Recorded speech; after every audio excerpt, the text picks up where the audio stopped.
किसान भाइयों, हमारे YouTube channel Ganesh dairy farm में आप लोगों का आज फिर से स्वागत है। मैं सुनंदा चौधरी आपका वेलकम करती हूँ मेरे YouTube चैनल पे।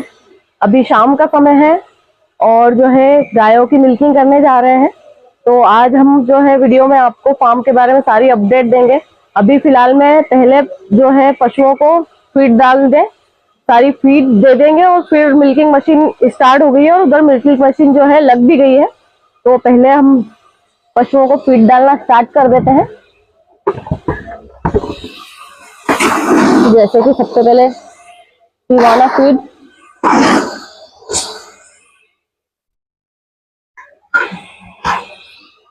और इसके साथ में खली, गुड़ लेकर। और मौसम अभी ठंडा है तो आज थोड़ा थोड़ा सबको गुड़ खिलाना पड़ेगा। जैसे जो प्रेग्नेंट गाय है उनको भी थोड़ा थोड़ा ही गुड़ खिलाएंगे, 50-50 ग्राम, ज्यादा नहीं।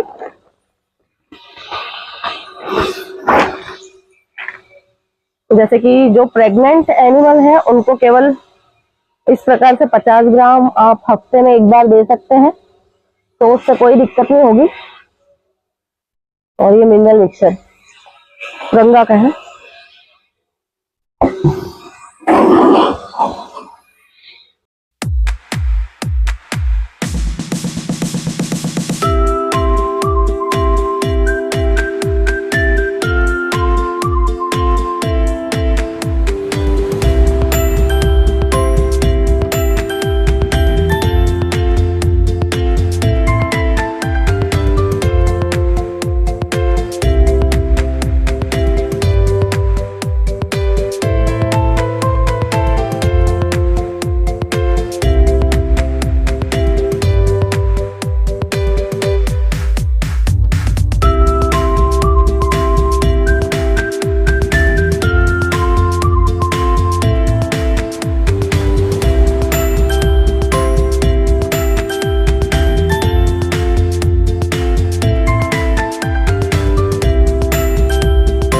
जैसे कि अभी ठंड का सीजन चल रहा है और मौसम चेंज होता है तो पशुओं में बीमारियां भी आती है।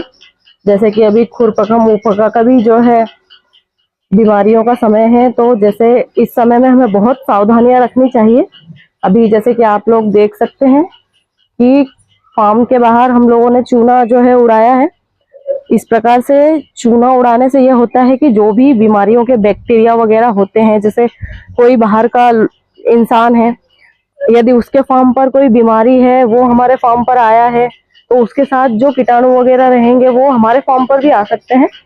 तो उससे बचने के लिए आप ये फार्म के बाहर चूना या लाल दवा का छिड़काव करके रखिए, ताकि फार्म के अंदर कोई भी बीमारी प्रवेश ना करे आपके पशुओं को। जैसा कि आप देख सकते हैं पैरों के जरिए जैसे चूना अंदर आ रहा है और अंदर बाहर हो रहे हैं, तो इस प्रकार से चूना पूरे फार्म में फैल गया है। और अंदर भी हम फैलाकर रख सकते हैं। हम जो है हफ्ते में एक बार जो है हमारे फार्म पर चूने का छिड़काव करते हैं, सूखे चूने का, जिससे काफी मदद मिलती है। इससे जो है जैसे नीचे काई वगैरह भी नहीं जम पाती है, फिसलन वगैरह नहीं रहती है, और जो बैक्टीरिया वगैरह है, कीटाणु वगैरह है, वो भी मर जाते हैं। तो ठंड के दिनों में या कोई जैसे बारिश का मौसम है, ऐसे समय में भी आपको बहुत सावधानियां रखनी चाहिए ताकि आपके फार्म पर कोई बीमारी ना आए। जैसे आप लोग पूछते हैं कि बीमारियों के लिए आप कौन से टीके यूज करते हैं, तो हम तो साल में केवल एक बार टीका लगवाते हैं हमारे पशुओं को। उसके अलावा हम सारी सावधानियां रखते हैं, तो जिसकी वजह से फार्म पर कोई बीमारी प्रवेश नहीं करती है। और हर किसी को अपने फार्म में एंट्री देना ये अलाउ मत कीजिए, ताकि बाहर के कोई भी बीमारी फार्म पर पशुओं को जो आती है वो इंसानों के जरिए ही आती है।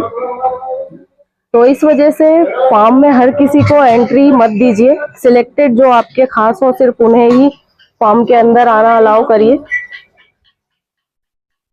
तो अभी आपने देखा कि अभी मिल्किंग आधी हो चुकी है।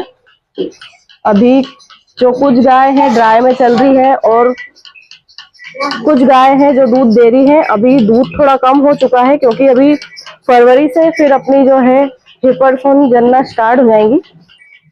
तो अभी इसलिए कोई नया पशु खरीदा नहीं है, जो चल रहा है बस वही चला रहे हैं। बाकी अभी कोई पशु खरीदने की इच्छा भी नहीं है, क्योंकि जब ब्रीड पर काम चल रहा है तो फालतू दूसरे पशु लाने से अच्छा है कि अपने पशु पर ध्यान दे।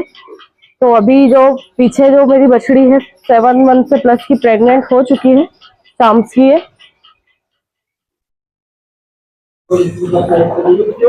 तो अभी ये जो है फरवरी एंड में जन जाएगी और उसके जस्ट बाद मेरी ये गाय जनेगी। ये भी 7 महीने से प्लस की हो चुकी है। बस इसको ड्राई करने वाले हैं, क्योंकि बस शाम के समय में इसके पास 1 से 1.5 लीटर दूध रह गया है। ऑटोमेटिकली दूध सूखने लग गया है। और इसके बाद मेरी ये बछड़ी जो है, मतलब कि ये वाली गाय जो है जनेगी।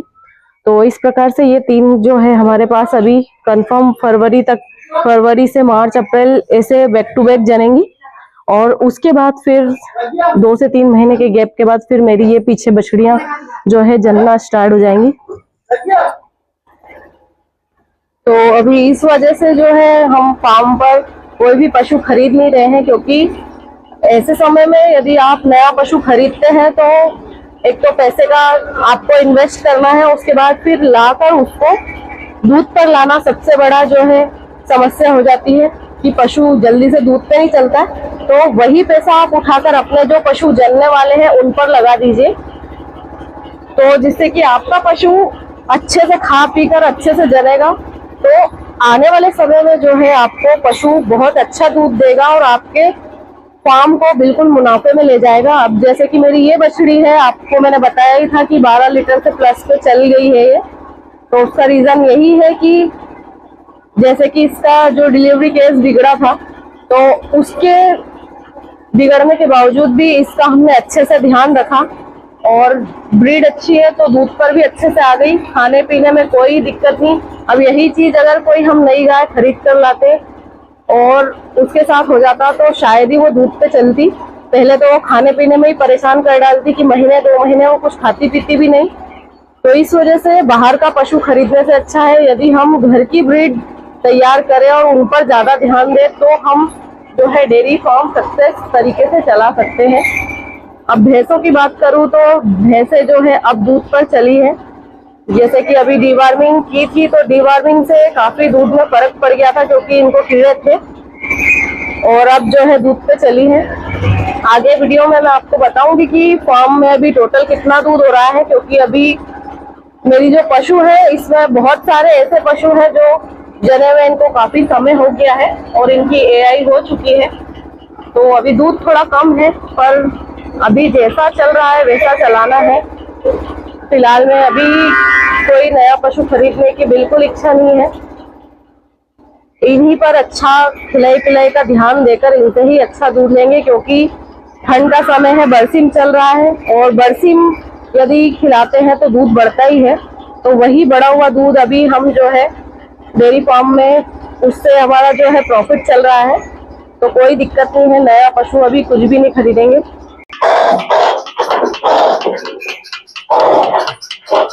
और भैंसों की जो मिल्किंग है वो हम मशीन से कर रहे हैं। कई किसान भाई पूछते हैं कि भैंस को मिल्किंग मशीन लगा सकते हैं कि नहीं।